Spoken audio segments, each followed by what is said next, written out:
And, hey, we're going to be back right away. We've got a note here. Yeah, this is WOR New York. And we're going to take a break right now. And we're going to go direct and live to Florida for a big report on the nation's second presidential primary. And here he is, WOR's Lester Smith. What's happening, Les? A campaign that has swept every nook and corner of this big, broad state of Florida has swept Alabama's Governor George-Wallace far out front in the 11-man race in the Democratic presidential primary held here in Florida today. Of course, it must be pointed out immediately that there was one specific single major issue on which this whole campaign centered, and it is not the kind of issue which conceivably would be the only one in other states. But by taking the problem and the question of the busing of school children to achieve racial integration, which he so vehemently opposes, and which struck so firm a note amongst so many voters here in the state of Florida, the governor of Alabama, with now 91% of Florida's votes tallied, 2,595 of 2,841 precincts, George-Wallace has achieved 43% of the vote.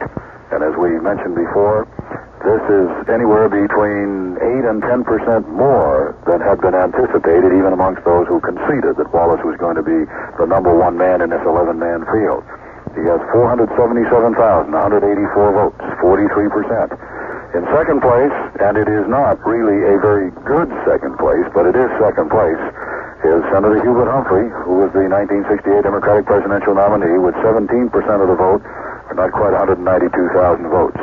A surprise move into third place has come from Senator Henry Jackson of the state of Washington, who was the sort of conservative amongst the other Democrats entered in this primary, and who gained a great deal of support over the past few weeks from those Democrats who approved pretty much of what Mr. Wallace was saying, or at least to a certain degree, but did not want to vote for Wallace, wanted to stay in a Democratic candidate.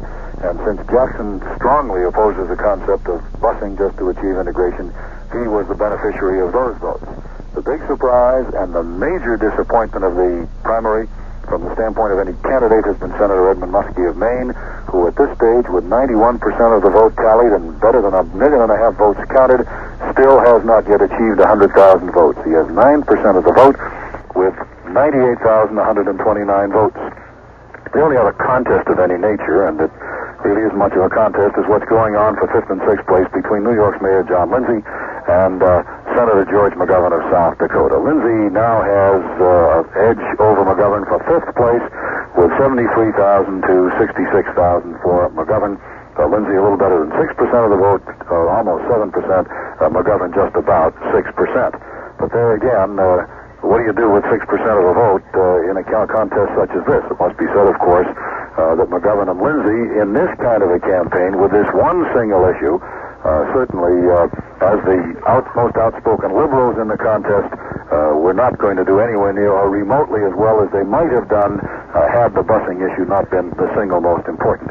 Over the Republicans, of course, as we've said all night long, it's just an exercise in counting ballots. President Nixon with 87%, Congressman Ashbrook with 9%, and Congressman McCloskey, who has withdrawn from the race but whose name is still on the ballot, has 4%. We do feel, however, that again we will bring you up to date on those three very important so-called straw ballots on the voting ballot today. The one which calls for a constitutional amendment which would prohibit busing to achieve racial integration, and which would mandate and guarantee the right of school children to remain in schools in their own neighborhoods, schools of their own choosing. And by the same token, the so-called equal education straw ballot proposal, which calls for a system of equal education for all children, regardless of race, color, or creed, or residence in any given community. In addition to which, there is also the school prayer proposal, which calls for a United States constitutional amendment to permit prayer in public schools. Bear in mind that there's nothing official or binding about these proposals. They are not referenda. They are simply proposals, straw ballot tests of the sentiment of the voters of this state, but you can easily see what that sentiment is. Again, let's go now to 92% of the vote. Wallace continues with 43%, Humphrey 17%, Jackson 14%, Muskie 9%. Lindsay still has not quite 7%, and McGovern just about 6%. Lester Smith reporting from WOR Primary Election Headquarters in Miami. Back now to WOR in New York.